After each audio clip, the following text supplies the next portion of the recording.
deep. On her wedding day, she's brutally left at the altar. Humiliated and heartbroken, Isabella weeps alone in a corner, still in her wedding dress. Amidst the chaos, he, the best man and brother of the groom, witnesses the scene. Arthur, a serious magnate with a secret passion for her, is driven by her pain and a protective instinct. He kneels and comforts her. In that embrace, Arthur reveals his long-held love, and to everyone's shock, proposes to her right there at the altar. "Marry me, Isabella. I won't abandon you." Watch this story to the end. You'll be surprised.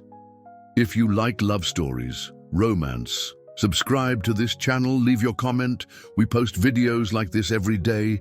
Continuing, the echo of Isabella's footsteps reverberated through her small apartment in Queens as she adjusted her wedding dress for the 10th time.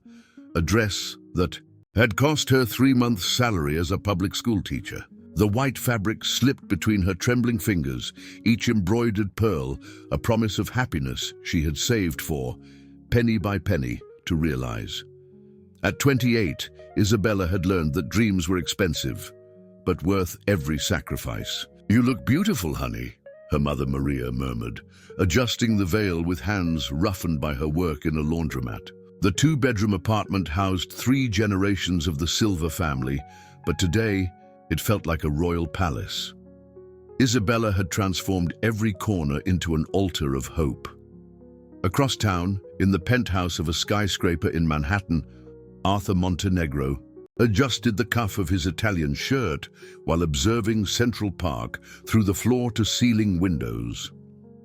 At 37, he had built an empire in construction and design, each building an extension of his ruthless ambition. Montenegro Enterprises wasn't just a company, it was his legacy, his identity, his gilded cage.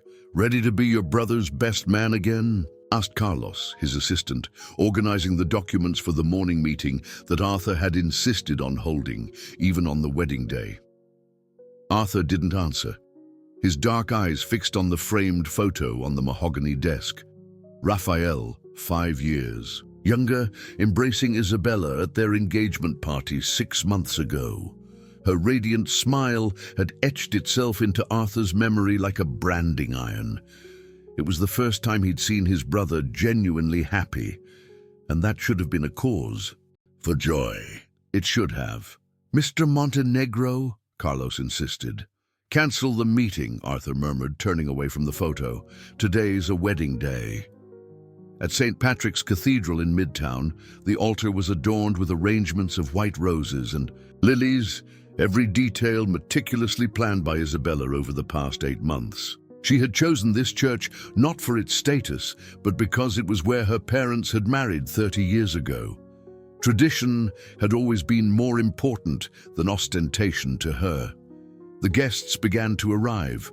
On the right side of the church, the pews filled with Isabella's relatives and friends, teachers, neighbors, simple people in borrowed clothes and genuine smiles. On the left side, the Montenegro family settled in with the cold elegance of New York high society. The difference between the two worlds was as stark as a social chasm. Arthur arrived punctually, his impeccable tuxedo contrasting with the discomfort he felt stepping into that sacred space. Every step down the aisle brought him closer to a moment he had been avoiding for months, seeing Isabella as another man's bride, even if that man was his own brother. "Where's Raphael?" asked Donna Helena, the Montenegro matriarch, with the icy tone she reserved for occasions she considered beneath her social standing. Arthur checked his watch. 15 minutes late. He pulled out his cell phone and called his brother, but it went straight to voicemail. Across the church, in the small room that served as a dressing room, Isabella was putting the finishing touches on her makeup. The mirror reflected a transformed woman, her chestnut hair styled in an elegant updo, makeup highlighting her green eyes, the dress tailored to accentuate her delicate silhouette. She took a deep breath, whispering a prayer of gratitude. "It's on time, dear," said Father Anthony, knocking lightly on the door. Isabella walked to the entrance of the church where her father should have been waiting to escort her down the aisle. But John Silver had passed away 2 years ago, taking with him the only male protection she had ever known in her life. It would be Maria, her mother, who would give her away to the man who had promised to love her forever. The organ began to play the wedding march. All heads turned. Isabella appeared at the entrance, an angel amidst the golden light filtering through the stained glass windows. Her smile radiated pure, contagious happiness that made even the most cynical guests sigh with emotion. Arthur felt the air leave his lungs. For 8 months, he had avoided any prolonged encounter with his soon-to-be sister-in-law, inventing business trips and urgent meetings whenever Raphael brought her to dinner. Seeing her now, walking towards the altar where she was supposed to pledge eternal love to his brother, was like a punch to the gut. But the altar was empty. Isabella stopped halfway down the aisle, confused. The murmurs began softly, like small waves that soon became a tide of restless whispers. The priest looked nervously around. Arthur checked his cell phone again. No messages, no missed calls. Raphael was nowhere to be found. 15 minutes turned into half an hour. The guests' whispers grew like a symphony of unease. Arthur felt the weight of every gaze on him. After all, he was the missing groom's brother, the best man who should have answers. He tried calling Raphael again, but the result was the same. Voicemail. "Arthur, where the hell is your brother?" hissed Donna Helena, approaching with her face contorted in anger and embarrassment. "This situation is a scandal." Isabella remained at the altar like a marble statue, her veil fluttering slightly with her uneven breathing.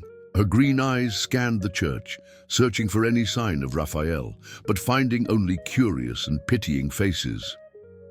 Reality began to crystallize in her mind, like ice forming over a lake. "Perhaps we should wait a few more minutes," suggested Father Anthony in a low voice, but his expression revealed that he, too, was beginning to suspect the worst. It was then that Arthur's cell phone vibrated, a text message from Raphael. "I can't do this. Forgive me. I'll explain later." Arthur read the message twice, the blood boiling in his veins. His brother had abandoned Isabella at the altar with a 2-line text message. The cowardice of the act disgusted him as much as its cruelty. He looked at Isabella, who remained standing, still waiting. She didn't know. No one knew, except for him. Arthur pocketed his phone, feeling the weight of the decision he was about to make. He could simply announce that the wedding was off, let everyone go home, and let the humiliation end there. Or he could... "Isabella," he said, approaching the altar. His deep voice echoed through the church, instantly silencing all the whispers. She turned to him, and Arthur saw hope in her eyes, hope that he brought news of Raphael, that there was a logical explanation for the delay. "Raphael isn't coming," he said simply, watching the hope shatter on her face like crystal struck by a stone. The silence that followed was deafening. Isabella swayed slightly, and Arthur instinctively stepped forward, taking her arm. The touch was electric, a spark that ran from his fingertips to his heart, awakening feelings he had buried so deep he had almost forgotten they existed. "No, it can't be," she murmured, her voice breaking. "He promised." The murmurs exploded through the church like a dam bursting. Some guests stood up, shocked, others whispered theories to each other. Donna Helena had to lean on the pew to keep from fainting, while Isabella's friends on the right side of the church looked at her with a mixture of indignation and compassion. Arthur looked at the woman he had loved in silence for 8 months, now shattered by the cruelty of his own brother. He saw how she tried to stand tall despite the pain, how her chin trembled, but she refused to cry in public, how her hands clenched into fists to keep them from shaking. It was in that moment that Arthur Montenegro, the man who had built an empire on control and rationality, made the most impulsive decision of his life. He knelt before Isabella, right there at the altar, in front of all the astonished guests. The silence in the church became absolute, as if even God was holding his breath to see what would happen next. "Marry me, Isabella," he said, his voice echoing through the hallowed walls. "I won't abandon you." The proposal hit the church like a lightning bolt. Audible gasps echoed through the pews. Donna Helena let out a choked cry. Maria, Isabella's mother, clutched her hand to her heart. But Arthur only had eyes for Isabella, who stared at him with a mixture of shock, confusion, and something he couldn't decipher. "Arthur, you can't be serious," she whispered. "I'm completely serious," he replied, taking her hands in his. "You deserve more than to be abandoned by a coward. You deserve to be treated like the extraordinary woman you are." Isabella felt the world spinning around her. The man kneeling before her wasn't just Raphael's brother. It was Arthur Montenegro, the magnate she had observed from afar for all these months, admiring his understated elegance, his sharp intelligence, the way he treated everyone with respect, regardless of their social standing. There was something about him that had always intrigued her, a depth that Raphael never possessed. "But I don't even know you that well," she said, her voice trembling. "We have the rest of our lives to get to know each other," Arthur replied. And for the first time in 8 months, he allowed his true feelings to show in his eyes. "If you'll accept." The seconds stretched like hours. Isabella looked at the packed church, at the expectant faces, at her mother who was crying silently in the front pew. Then she looked again at Arthur, at the man who was offering to save her from her deepest humiliation. "Yes," she whispered, so softly that only Arthur could hear. But he smiled, stood up, and repeated to the entire church, "She said yes." The first few days in Arthur's penthouse were a delicate dance between two strangers who now shared the same roof. Isabella would wake up early, make coffee, and leave a cup on the counter before Arthur came down for work. He would reciprocate by leaving fresh flowers on the kitchen table and a simple note. "Thanks for the coffee, A." The silent routine worked. Until the morning, Isabella found Arthur sitting on the balcony, still in his pajamas at 10 in the morning, staring out at the water with lost eyes. A cup of cold coffee rested in his hands, untouched. "Aren't you going to work today?" she asked hesitantly. Arthur startled, as if he had forgotten he wasn't alone anymore. "It's the anniversary," he said simply. "Of what?" "Of the accident." The words came out like a confession forced from him. "It's been 3 years today." Isabella approached slowly, like someone approaching a wounded animal. "Do you want to talk about it?" Arthur laughed, but it was a bitter sound. "You have your own problems. You don't need to carry mine too." "Maybe that's exactly why I can help," she said, sitting in the chair next to him. "Broken people recognize other broken people." Silence stretched between them, filled only by the sound of the waves below. Arthur looked at the woman who had married him out of desperation and found an understanding in her eyes that he hadn't seen in years. "I was driving," he began, his voice hoarse, "coming back from a meeting in Albany. Heavy rain, slippery road. A truck skidded into the oncoming lane." Isabella saw his hands tremble almost imperceptibly. "It wasn't just me in the car. Carolina was with me, my fiancée." The name hung in the air like a revelation. Isabella felt something clench in her chest. Jealousy? Compassion? She couldn't name it. "I walked away unscathed. A few cuts, nothing more. Arthur closed his eyes. "She died in the hospital 3 days later, never woke up." "Arthur, the worst part wasn't losing her," he continued, as if he needed to purge the pain all at once. The worst part was finding out at the hospital that she was pregnant. 6 weeks? She hadn't even told me yet. Isabella felt tears sting her eyes. Oh my God. I should have died in that accident. That's what everyone thought, including me. The irresponsible playboy who killed the perfect woman and the child he didn't even know existed. Arthur looked at her. For 3 years, I hid here building an empire to try to repay a debt I can never settle until I saw a woman being humiliated at the altar and recognized the pain in her eyes. The same pain I saw in the mirror every day. Isabella reached out, touching his hand. Lightly. Arthur didn't pull away. It wasn't your fault, she said. You weren't there. No, but it was here in this house, seeing you punish yourself every day. You wake up in the middle of the night screaming. The walls aren't as thick as you think. Arthur stared at her, surprised. And I recognize the nightmares, Isabella continued.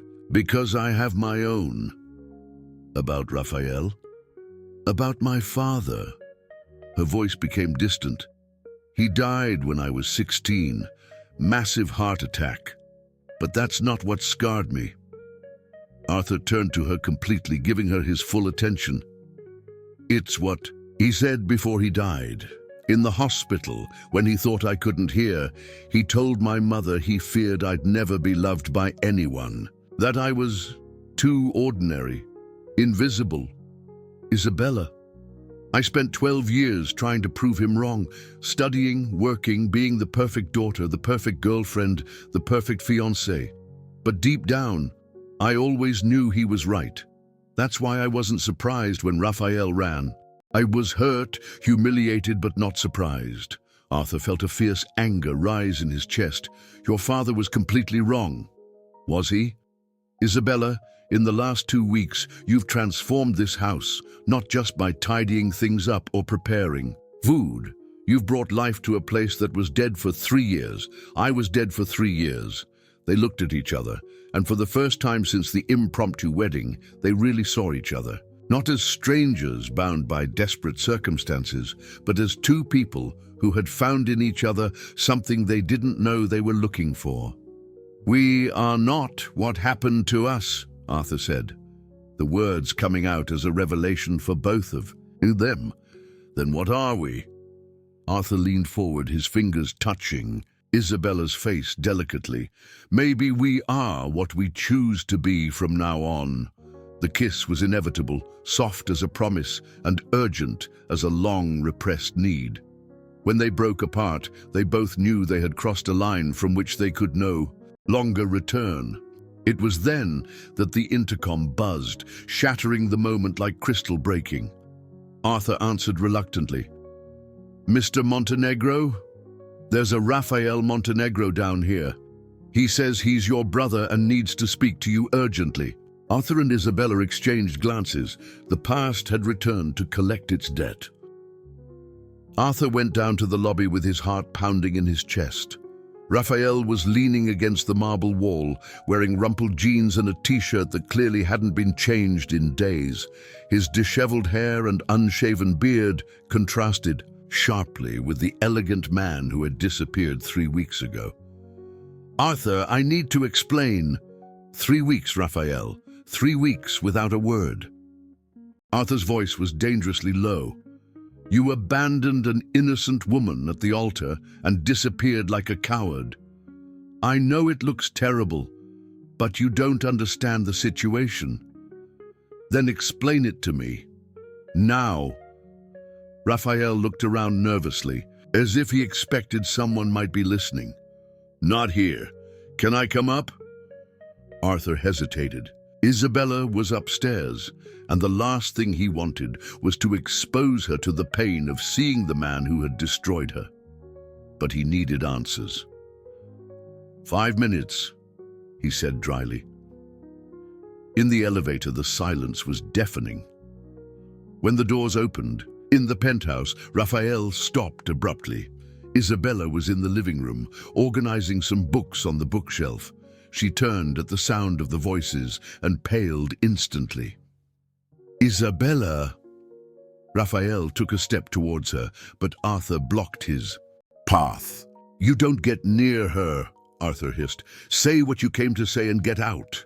"Isa, I can explain everything. Don't call me that." Isabella's voice cut through the air like a knife. "You lost that right the day you abandoned me at the Yah, Hilta." Raphael ran a hand through his hair, desperate. "I was being blackmailed. There are pictures of me with other women. If I married you, they would have ended up in the press. Your reputation would have been destroyed along with mine." The silence that followed was charged with tension. Arthur felt the blood boiling in his veins. "So you preferred to destroy her reputation anyway, by abandoning her at the altar? I thought it would be less painful." "Less painful?" Isabella laughed, but it was a humorless sound. "Raphael, you humiliated me in front of 300 people. They made memes of my photo crying at the altar. My mother can't leave the house without hearing nasty comments. How could that be less painful? I know it was terrible, but now I can fix everything." Raphael pulled an envelope from his pocket. "The blackmailer is gone. The pictures have been destroyed. We can get married now, for real. We can start over." Arthur saw red. Before he could control himself, his fists clenched, and he moved towards his brother. But Isabella stepped between them, her small hands pressed against Arthur's chest. "No," she said firmly, "he's not worth it." Her touch calmed him instantly, but it also intensified something deeper. Arthur realized that Isabella wasn't just stopping him from hitting Raphael. She was protecting him, positioning herself beside him. The realization hit him like a lightning bolt. "Isabella, please," Raphael tried again. "I love you. I've always loved you." It was a moment of weakness. "You don't know what love is," she said without taking her hands from Arthur's chest. "Love doesn't abandon. Love doesn't run when things get difficult. Love stays and fights." "Like he's doing?" Raphael pointed at Arthur with disdain. "Isa, he took advantage of your vulnerability. He married you out of pity." That was the last straw. Arthur gently pushed Isabella aside and grabbed Raphael by the shirt, pinning him against the wall. "Listen closely, you worm. Isabella is worth 100 of you. She's brave, loyal, and has more honor in her little finger than you have in your whole body. And if you insinuate again that I married her out of pity, I'll throw you off this balcony." "Arthur, stop!" Isabella cried. But Raphael smiled maliciously. "Ah, so that's it. The great Arthur Montenegro finally admits he's in love with his brother's bride. How noble of you, bro." Arthur released Raphael abruptly, as if he had been electrocuted. The truth had been exposed in the cruelest way possible. "Is it true?" Isabella asked softly. Arthur turned to her, and for the first time in 3 years, allowed all his feelings to be visible on his face. "Isabella, is it true, Arthur?" "Yes." The word came out as a sigh. "I fell in love with you the moment I saw you at the engagement party. I spent 8 months hating myself for it, avoiding you, trying to forget. And when I saw you at the altar, being abandoned by this idiot, I knew I'd rather die than see you suffer." Isabella recoiled, as if she had been slapped. "You lied to me. All these days you lied." "I never lied. I said we had the rest of our lives to get to know each other. I meant it. But you married me knowing I loved your brother. And I'm married, with you hoping that one day you might feel for me a fraction of what I feel for you." Raphael watched the scene with morbid interest. "How touching. But Isa, you need to know that Arthur always gets what he wants: women, money, success. And now he wants you too." "Shut up, Raphael," Arthur growled. "Why don't you tell her about Carolina, about how you killed your own fiancé?" The silence that followed was devastating. Isabella looked from one brother to the other, trying to process the poisonous words that Raphael had spat out. "Get out of my house," Arthur said, his voice deadly. "Now." "Gladly. But Isa..." Raphael approached her once more. "When you get tired, of being a substitute for a dead woman. You know where to find me." He left, leaving the words hanging in the air like poison. Isabella and Arthur were left alone, the weight of the revelations crushing any intimacy they had built. "Isabella, you told me about Carolina this morning, but you didn't tell me everything, did you?" Her voice was too calm, too controlled. "I told you everything that mattered. Did it matter that you married me carrying love for another woman?" "No!" Arthur approached her, desperate. "You don't understand. What I feel for you has nothing to do with Carolina. It's completely different, completely new. How can I believe you? How can I believe any man again?" The pain in her voice broke Arthur's heart. "Because in the last 2 weeks, I've shown you who I really am, not with words, but with actions." Isabella shook her head, tears finally streaming down her face. "I need time to think. I need—" It was then that the intercom buzzed again. "This time." The doorman's voice was clearly agitated. "Mr. Montenegro, there are reporters down here. A lot of reporters. They're asking about your wedding and about an accident 3 years ago." Arthur and Isabella exchanged horrified glances. The storm had only just begun. Arthur hung up the intercom and ran to the living room window. Down below, a crowd of journalists clustered at the entrance to the building, cameras and microphones pointed upwards like soldiers at the ready. TV news vans lined the entire street. "How did they find out?" Isabella murmured, joining him at the window. "Raphael," Arthur said, his jaw tight. "Who else?" Arthur's cell phone began to ring incessantly. He checked the screen, unknown numbers, one after another. He silenced the phone, but the landline started ringing immediately afterward.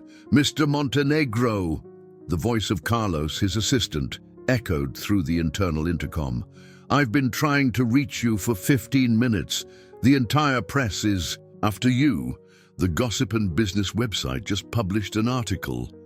Arthur activated the computer, his hands trembling slightly. The headline of the article hit him like a punch.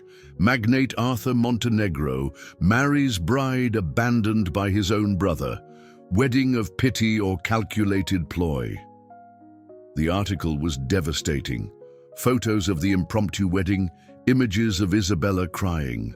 At the original altar, speculation about Arthur's motives. But the worst was yet to come. In the middle of the report, an entire section dedicated to the magnate's dark past.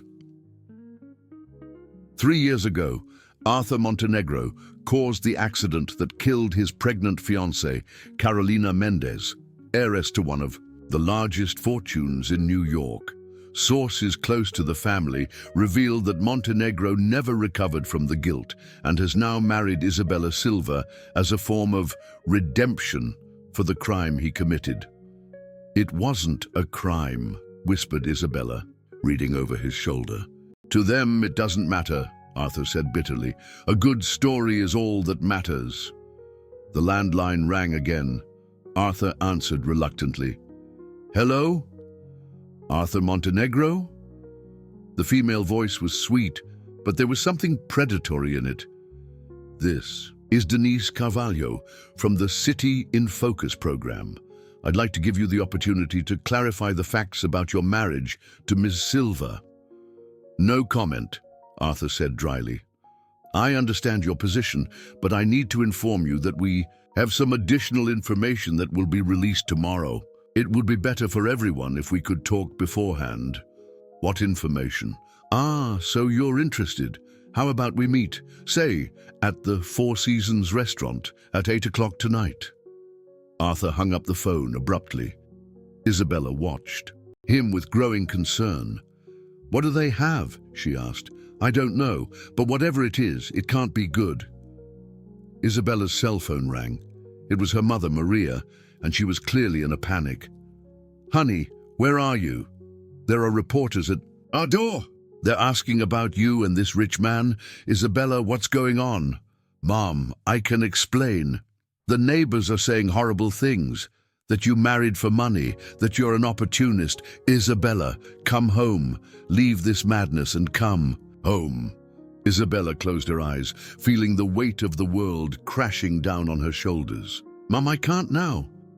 "Why not?" "Because you're enjoying the luxurious life, because you've forgotten where you came from." Her mother's words were like knives. Isabella hung up the phone, tears streaming down her face again.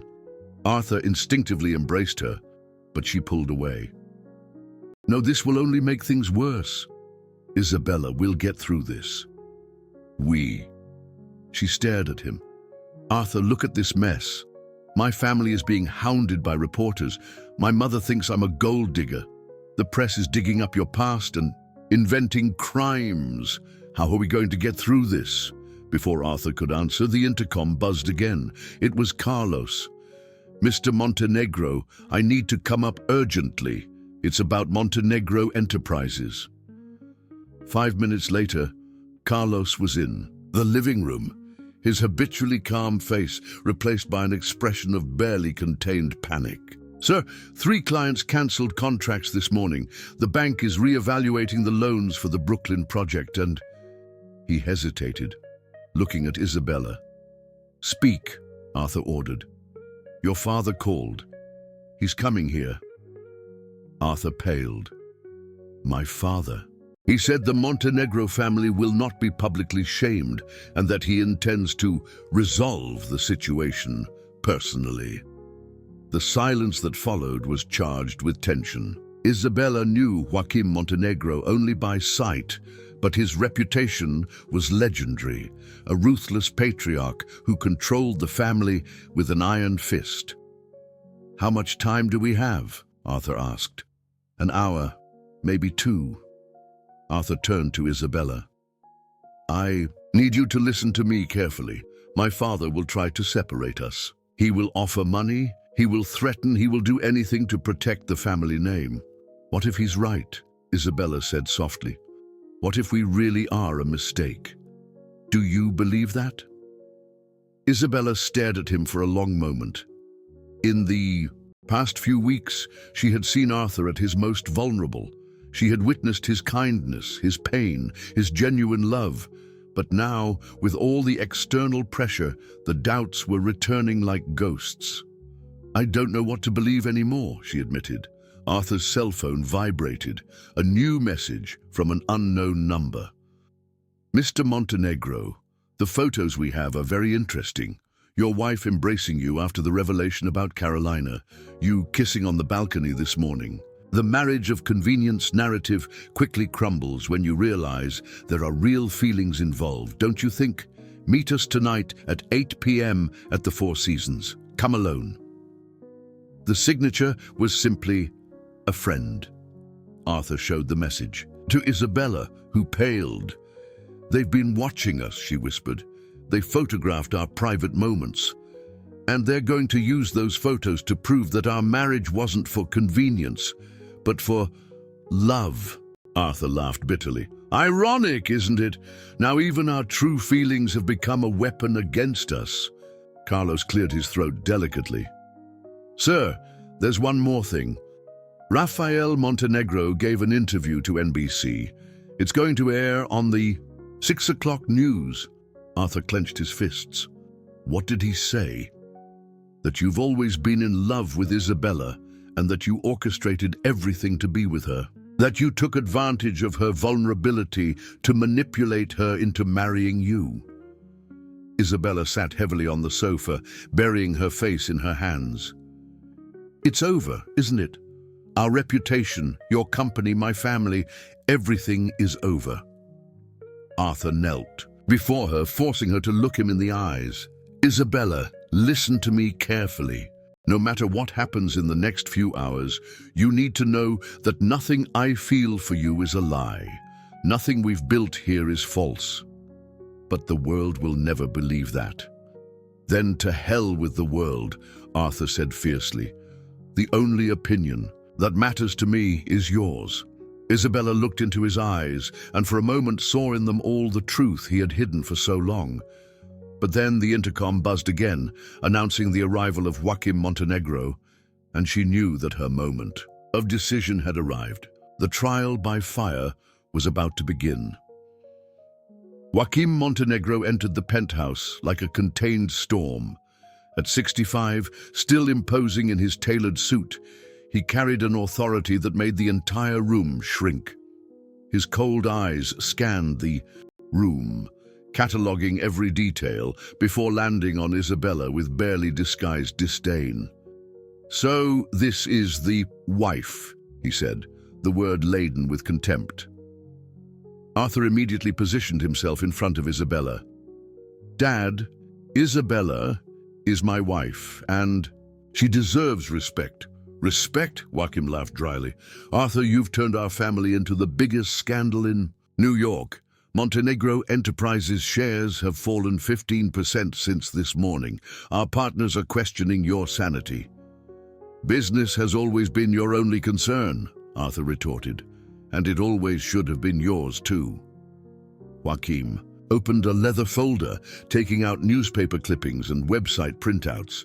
"Have you seen what they're saying? That you killed Carolina to get her money, that you married this girl to clear your conscience, that our family is cursed." Isabella felt each word like a slap. "Mr. Montenegro, I can explain." "You don't need to explain anything, dear." His voice became falsely gentle. "You were the victim of a disturbed man who took advantage of your vulnerability." "That's not true," Arthur said through gritted teeth. "Isn't it?" Joaquim turned to his son. "Then explain to me why you married your own brother's bride on impulse, without warning, without a prenup, without anything to protect the family's interests." "Because I love her." The words echoed through the room like a battle cry. Joaquim smiled coldly. "Ah, so you admit it. You took advantage of the girl's humiliation to satisfy a sick obsession." "It wasn't like that," Isabella intervened, her voice trembling but firm. "Arthur saved me. He used you." Joaquim cut her off. "Just like Raphael used you. The difference is that Arthur is smarter." Isabella's cell phone rang. It was an unknown number, but she answered automatically. Isabella Silva Montenegro. The voice was the same woman who had called Arthur before. "Yes, I need you to watch Gossip Central now, Channel 7. The call ended. Arthur turned on the television, finding the channel. The host, a middle-aged man with a predatory grin, was in the middle of a special report. "And now we have exclusive images that completely change the narrative about magnate Arthur Montenegro's whirlwind wedding." The screen showed a photo of Arthur and Isabella kissing on the balcony that morning. The intimacy of the moment, the tenderness in their touch, the mutual surrender. It was all there, exposed for the whole world to see. "As you can see," continued the host, "this is not a marriage of convenience or pity.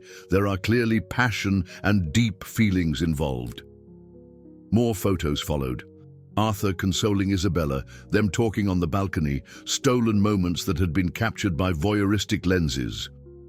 But the million-dollar question is, how long has this passion existed? Our next guest has bombshell information about this story.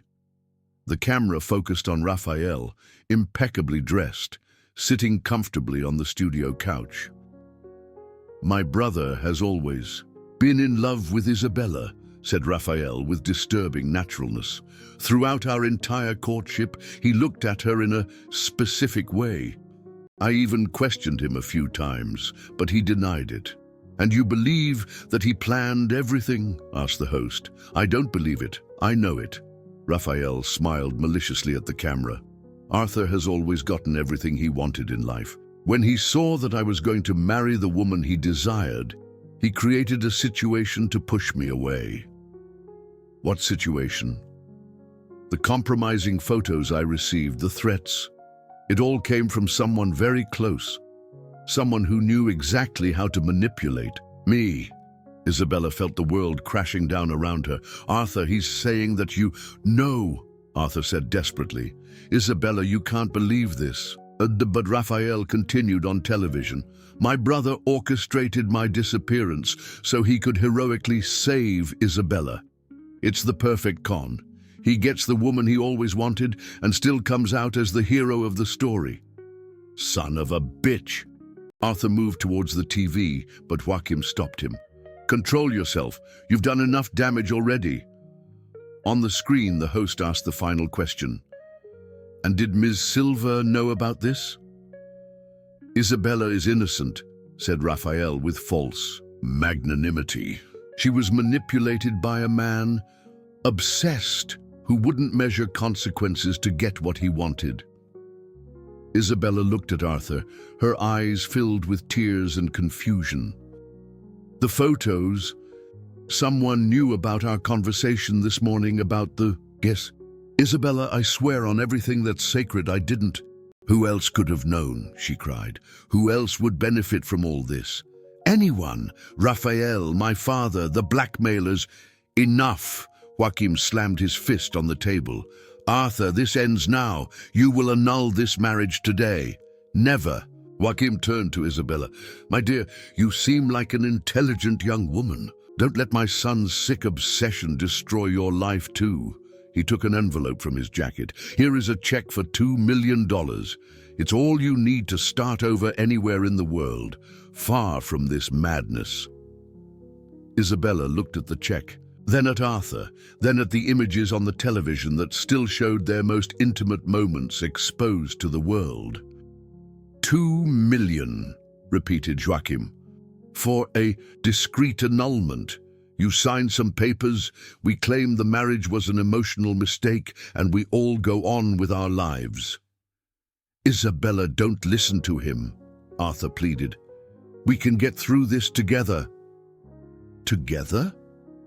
She laughed, but it was a broken sound. Arthur, look around us. My mother can't leave the house. Your company is being destroyed. I'm being called a gold digger and a manipulator all over the country. And do I care about that? Do I care about anything besides you? But I care, Isabella cried. I care about my family, about my reputation, about your life. What if everything your brother said is true? It's not true. How can I be sure? The tears streamed freely down her face now. How can I be sure of anything when my whole life has turned into a public lie? Joachim extended the check to her. The decision is yours, dear. 2 million and a new life, or continue being the trophy in my son's sick obsession. Isabella looked at the check, then at Arthur. She saw despair in his eyes, genuine love, but she also saw all the pain that being with him had brought into her life. I need to get out of here, she said finally. Isabella, no. She shook her head. I need to think away from all this, away from you. I can't separate what's real from what's manipulation anymore. She took the check from Joachim's hand. Arthur felt as if he had been shot in the chest. You're taking the money? I'm taking an opportunity to discover who I really am when I'm not being saved by anyone, she said, her voice breaking. When I'm not the abandoned bride or the trophy. Wife, just Isabella. She walked towards the bedroom, picked up the small suitcase she had brought 3 weeks ago, and returned to the living room. Isabella, please, Arthur tried one last time. Don't believe his lies. You know my heart. She stopped at the door, without turning around. Arthur, I thought I did, but maybe I've never known any man's heart at all. And with those words, she left, leaving Arthur alone with his father and the echo of a love that seemed to have been destroyed before it even had a chance to fully blossom. On the television, Raphael continued his performance, burying his brother with every word. And Arthur realized that he had lost everything, his wife, his reputation, and perhaps even his soul. 2 weeks had passed since Isabella left Arthur's penthouse. She had checked into a small hotel downtown, refusing to return home and expose her family to more public scrutiny. The check from Joachim Montenegro remained untouched on the bedside table. She didn't have the courage to cash it, but she couldn't bring herself to tear it up either. The mornings always followed the same routine, coffee in the room, newspapers spread out on the bed, trying to understand how her life had become a scandal-ridden soap opera. Each day, new revelations appeared in the press. Arthur had become a recluse again, refusing to give interviews or make public statements. It was on a rainy Thursday that everything began to change. Isabella was in the hotel lobby when an elegant woman in her 50s approached her. Isabella Silva. Her voice was soft but determined. Yes? Isabella analyzed her. Expensive but discreet clothes, refined posture, intelligent eyes. My name is Helena Mendez. I was Carolina's mother. Isabella felt the blood freeze in her veins. The mother of the woman Arthur had loved, who had died in the accident. I'm so sorry for your... May I sit down?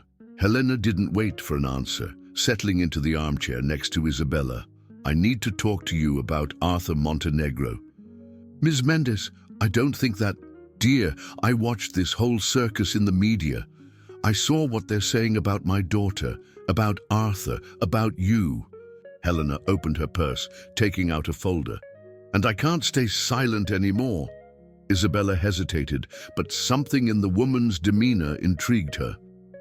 Do you really believe that Arthur orchestrated everything to be with you? Helena asked. I don't know what to believe anymore. Helena smiled sadly. I knew Arthur for 5 years when he was dating my daughter. He was a man of integrity, perhaps even too much so. Carolina always complained that he was incapable of a lie, even the small and necessary ones of social life. But what if 3 years of guilt changed him? It's possible, Helena admitted. But there's something you need to know about the night of the accident. She opened the folder, revealing official documents. This is the police report. Arthur wasn't driving when the truck skidded. Carolina had insisted on driving because he had a headache. She was behind the wheel when she lost control. Isabella took the document with trembling hands. But he said he was driving because he took the blame. Carolina died. He survived. And he couldn't live with the idea that she had died saving him. So he rewrote the story in his own mind. Why are you telling me this? Helena put the documents away. Because in the last 3 years, I've watched that man destroy himself with guilt for something that wasn't his fault. And now I'm seeing the same thing happen again. He's not capable of orchestrating a conspiracy, Isabella. He can't even lie to himself. Helena's words echoed in Isabella's mind for the rest of the day. That night, alone in her hotel room, she finally had the courage to do something she had been avoiding: search for everything about Arthur Montenegro on the internet. She spent hours going through old news stories, interviews, articles about Montenegro enterprises. She found nothing that suggested a manipulative or calculating man. On the contrary, she found reports about anonymous donations, social projects funded by the company, employees who spoke about the integrity of their boss. The next morning, she decided to dig deeper. Carlos, Arthur's assistant, agreed to meet her at a discreet coffee shop in the Upper West Side. He looked exhausted, his eyes red from lack of sleep. How is he? Isabella asked, trying to sound casual. Destroyed, Carlos replied bluntly. He hasn't left the apartment, doesn't answer the phone, barely eats. Yesterday, I found him crying in the office, looking at that photo of you two on the balcony. Isabella felt a pang in her chest. What photo? The one someone took secretly. He had it enlarged and framed. Said it was the only proof he had that you were happy, even if only for a little while. Carlos, I need to ask you something, and you need to be honest with me. Could Arthur have orchestrated Raphael's disappearance? Carlos stared at her as if she had asked if Arthur could fly. Ma'am, Mr. Arthur can barely fire an incompetent employee without giving them 3 chances first. He secretly financed the treatment of a cleaning lady's mother for 2 years without anyone knowing. How do you think a man like that would be capable of destroying his own brother? But someone did it. Someone sent the photos to Raphael. Yes, someone did, but it wasn't Mr. Arthur. Isabella returned to the hotel with more questions than answers. It was then that she received an unexpected call. Isabella, this is Marina from the library. You have a strange visitor here. A visitor? A very elegant woman says she needs to talk to you urgently about family matters. She wouldn't give her name, but she's in an imported car and looks like she has a lot of money. Isabella's heart raced. I'm on my way. The public library was almost empty that late afternoon. Isabella found the visitor in the reference section, a blonde woman, impeccably dressed, whom she immediately recognized from the society pages. Amanda Montenegro, Arthur's former sister-in-law, the widow of his older brother who had died 5 years ago.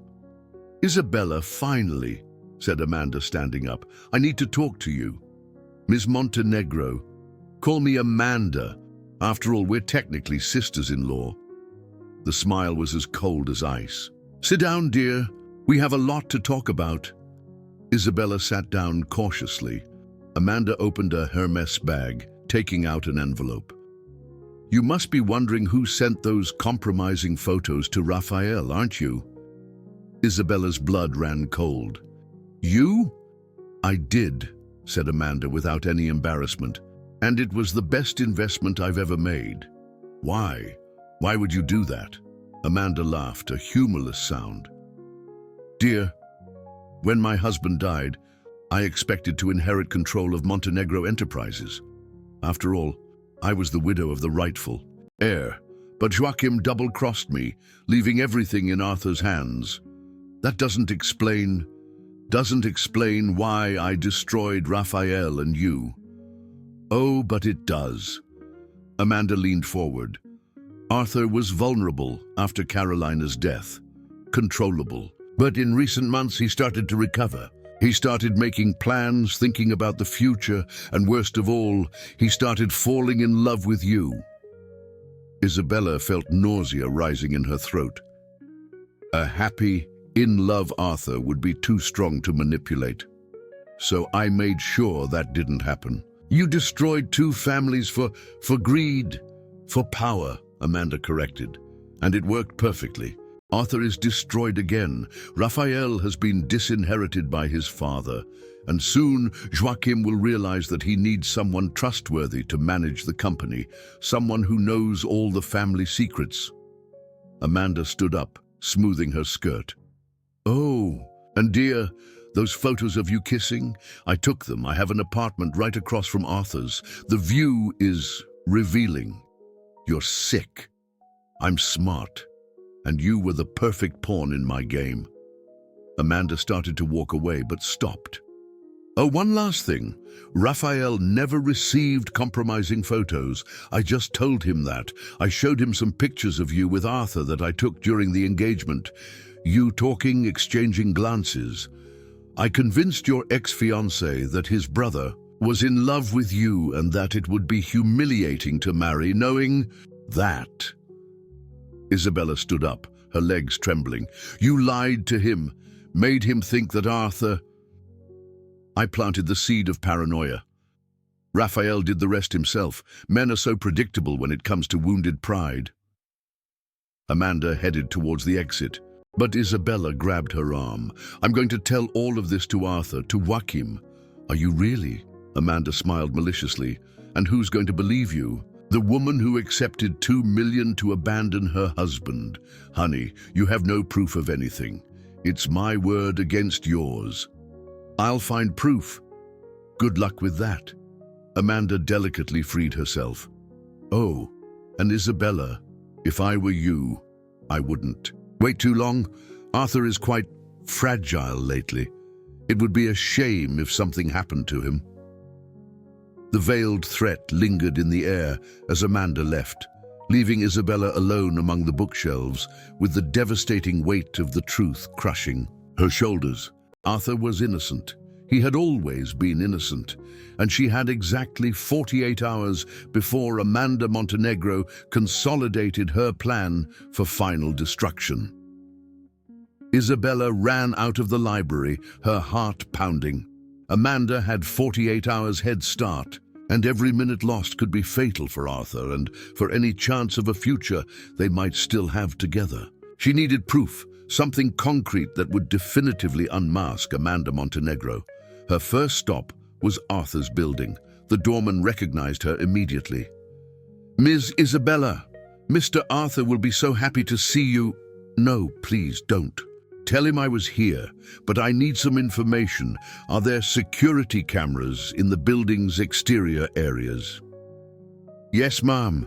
We've been recording everything for 6 months." "Is it possible to see the recordings?" The doorman hesitated. "Well, technically only with the permission of the building manager or the police, but Mr. Arthur has been so sad. If this can help." 20 minutes later, Isabella was in front of the security monitor, going through the recordings of the last few months. She found what she was looking for: clear images of Amanda Montenegro getting out of an imported car, entering the building across the street with a professional camera, always on the days when Arthur and Isabella were on the balcony. "Can I get copies of these images?" she asked. "Of course, Ms. Isabella." But she still needed more. She took a taxi to Raphael's house in Greenwich, Connecticut. He answered the door surprised, still in his bathrobe in the middle of the afternoon. "Isa, what are you doing here?" "I need to know the truth, Raphael. Who really sent you the photos?" Raphael invited her in, clearly uncomfortable. "Why does this matter now?" "Because Arthur is innocent, and you know it." "Isabella."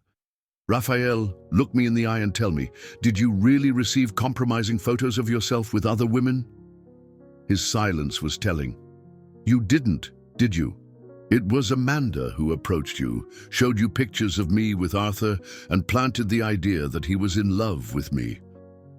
Raphael collapsed into an armchair. "How did you find out?" "She told me herself." "Raphael, you destroyed our lives because of the lies of an ambitious woman.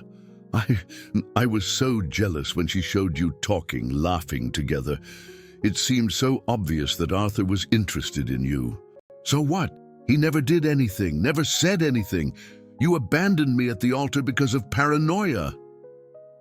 Raphael ran his hands through his hair. "I know I was a coward, but when Amanda said that Arthur always got everything he wanted in life, that it was only a matter of time before he tried to win you over, I panicked. And then, why did you lie on television? Because Amanda said that if I didn't do it, she would tell everyone about my extramarital affairs during our courtship." Isabella felt nauseous. "You were cheating on me?" "They were. Just casual encounters, nothing serious. But she had photos, proof." "My God, Raphael, you're worse than I imagined." "Isa, please." "No." She stood up. "But you're going to do one thing for me. You're going to call that TV show and tell the truth. The whole truth." "I can't." "You can and you will. Because otherwise I'm going to tell Arthur and your father. About your betrayals, about how you were manipulated by Amanda, about everything." It was an hour later, Isabella was in Joaquim Montenegro's office. The patriarch greeted her with icy surprise. "I came to return this," she said, placing the check on the table. "Have you changed your mind about the money?" "I never wanted the money. I accepted it because I needed time to find out the truth." She placed the evidence on the table. The security images, Raphael's recorded confession on her cell phone, documents she had obtained about Amanda's suspicious financial transactions. Joaquim examined everything in silence. When he finished, his face was gray. "Amanda did this? She orchestrated everything to destroy Arthur and take control of the company. Your son is innocent, Mr. Montenegro. He always has been." Joaquim closed his eyes, seeming to age 10 years in seconds. "What I've done to my son, there's still time to fix it. Why are you doing this? Why help me after everything?" Isabella smiled. "For the first time in weeks, because I love your son, and people who love each other fight for each other." The penthouse was in complete darkness when Isabella arrived. Arthur was sitting on the balcony, a half-empty bottle of whiskey next to him, looking at the water without really seeing it. "Arthur?" He turned, thinking he was hallucinating. "Isabella, can I sit down?" He waved vaguely at the chair next to him. "Did you come to get the rest of your things?" "I came to get my husband." Arthur stared at her, trying to process the words. "Isabella, don't play with me. I couldn't take it." "I'm not playing." She knelt before him, taking his hands.